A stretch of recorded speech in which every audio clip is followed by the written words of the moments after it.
Hey everyone. I wanted to go back over a little bit what we talked about in the past, and that is having additional things that you offer to your clients, right? So, um, if you guys remember, one of the things that I wanted to do is uh, for a boudoir photograph, right? You usually do those in albums. So, this works for a wedding as well, anywhere you're going to use an album. And the lab that I was using had a box with a slot in it for a USB drive. All right. They make USB drives with a wooden case around them and get it etched with the person's name on it or the couple's name on it, a date on the other side, for example, and you have something very unique that nobody else can offer.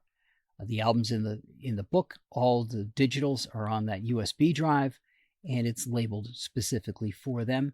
The box was wood. The USB drive would be wooden etched, so it would be a nice match. And one of the other things I talked about was what if you used did a 3D print of somebody or something. So I know there's a lot of people out there who do pet photography, for example. And what if you did a 3D of a pet, right? I don't think this works so much for infant photography, but it might. I mean, would a parent want either a 3D print of a little hand or a little foot, or just reverse it, right? If you had a 3D of a hand, for example, and you threw it into Blender and then put a square or some form underneath it, right? Some shape. Then take the hand, push the hand into that other mesh and subtract the hand, and you have a little handprint, right? Wouldn't have the fingerprints in it, obviously, or anything like that, but it'd be a little handprint. So something new you could come up with for your client. Now, doing something like that's pretty straightforward. All you need is a good picture of the hand and render it into a three-dimensional object. Now, I use Meshy AI. There's a lot of different tools out there that will allow you to take things and render them. What I wanted to talk about today is what we do if we want to render something a little bit differently, right? What if you wanted to do a person, for example? What if you wanted to do an object? Now, there are scanners out there, and I've got one. They're, let's say, problematic to use. Most of the scanners that you'd be able to afford aren't a scanner that you could scan a person or a pet with, right? They're expensive. The one I've got, I think, was about $300, and it's one of the lower end ones. It does a pretty good job, but what you have to do is you have to hold the object on a base and turn the object, bearing in mind that it's going to try to scan that base as well. So you might have some more stuff you have to take out when you get done. And you have to spin the object around, and you're going to have to go up and down with it, and it's going to have a cloud that you're going to look at on a computer to make sure that you've got the proper coverage. And I did that for a candlestick that I have that I haven't been able to find a matching one for it. It's a Dragon Design candlestick, and I thought, well, I could probably print one. And it came out okay, right? Like I said, it's not the highest end 3D scanner. I actually got it for doing a little bit less complicated stuff. For example, if you've got a part in your house that breaks, but you can glue it together, but you know gluing it together is not going to be strong enough, but you glue it and then you scan it, and then you can print a new version of it, which will be stronger. So that's kind of what I got that for. But if we're going to do things for people, right? Let's say you just wanted to do a bust. You're going to want to get that person from multiple angles for two reasons. We'll start off with what Meshy is, or a 3D program is going to want. It's going to want at least from the front, both sides, and the back. So if you think of a woman's head, we'll talk about a bust. You're going to want the front part of the face, you want both sides, and you want the hair on the back so that you can render it correctly. Same thing goes if you wanted to do a pet, for example. Now, once you're done with that and it renders you a 3D mesh, which may or may not come out looking the exact way you want it to, you can obviously regenerate them. Most of them have a couple of free regenerations just in case it didn't get it right the first time. But before you go into there, you're going to want to pull the image into something else, like Lightroom or Photoshop, and make sure that your contrast is dialed in. Make sure that it's very clear, the different aspects of the face. You may want to crank that clarity up so that the hair comes out looking better, things like that. So but that doesn't need to have color, right? So for that first part where you're just rendering somebody, it doesn't need to have color. Now, if you're going to turn that into a silver bust or just leave it white, for example, or I would suggest anything that you create, you're going to want to overspray with something, even if just to seal it. Or you're doing something with a gold bust or something like that. You're done, right? You run it through Meshy AI. Meshy AI gives you an object. You load that object into something else like Blender and make sure it looks okay, and then export it as an STL so that your printer can then create the model necessary to print it. All pretty straightforward at this point. But what if you want it to look more lifelike? Now we're talking about painting.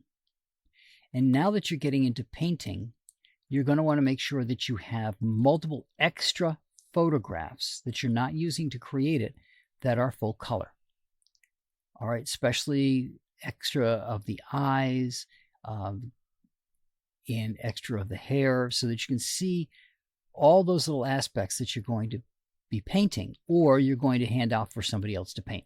Same thing with doing the 3D mesh. You can generate your 3D mesh, give it to somebody else to do the final work on it in Blender or whatever tool they're going to use. And they can also benefit from having color photographs that give more detail of what they're looking at so they can dial in better what that is going to look like. Now, maybe this is more appropriate for pets than it is for people. So let's think about that for a moment. You've got a golden retriever, and you've got the golden retriever from all four angles. Now, bear in mind, pets can be a little bit trickier to do because you need them to just stay in place. So keep that in mind. But if you can set up a rig where you can get the pet from all four angles at once, that would be a pretty quick way to do this. So if you had, for example, let's say a little square fenced area. The front part's a gate. It has a camera on it. Each of the other two sides have a camera on it, and one in the back. And then you get the animal in there, close it, get them to look at you the way you want them to, click. You've got your 4 shots that you need for that.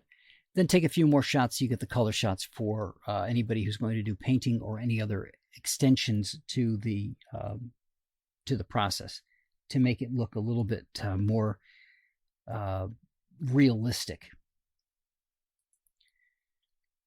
But it's just something a little bit more that you need to keep in mind when you're going to do photography. I have been trying it out, and you can try this out for yourself as well. Find an object, right? For me, because I'm always up at the fort, I took some pictures of the cannons with the base that they're on.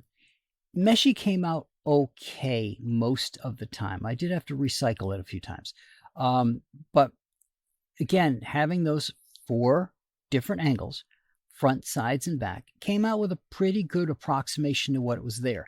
Now, again, this doesn't allow me to do things like add another 5th angle underneath. Not that I could get underneath it that easily to do it, but you get the idea. Now, Meshy AI is not the only tool out there. You could find a more a better tool, one that might take more photographs, for example, that would allow you to do a little bit better work with what you've got. But it's something to keep in mind. It's another thing to add to your photo array, right? Think about it as a wedding photographer. The bride and groom have their little piece on the top of the cake. Now, obviously, this isn't something you're going to be able to do as a cake topping, because groom seeing the bride in her dress before the wedding, usually frowned upon. But afterwards, when they've got that extra piece of cake that they put away or something like that, being able to give them a rendered topping of the two of them standing together, shot from the 4 different angles. Again, people, you can get a little bit better and just shoot those 4 angles, and you've got a wedding topper for their, the cake that they're supposed to eat a year out. And it's just a keepsake. It's something unique that only you did for them. And it's possible you'll have to have assistance for it, just like we have to have on some other things as well. Like if we have too many photographs that need to be retouched, those kinds of things. Anytime we need to have assistance, we have to get it.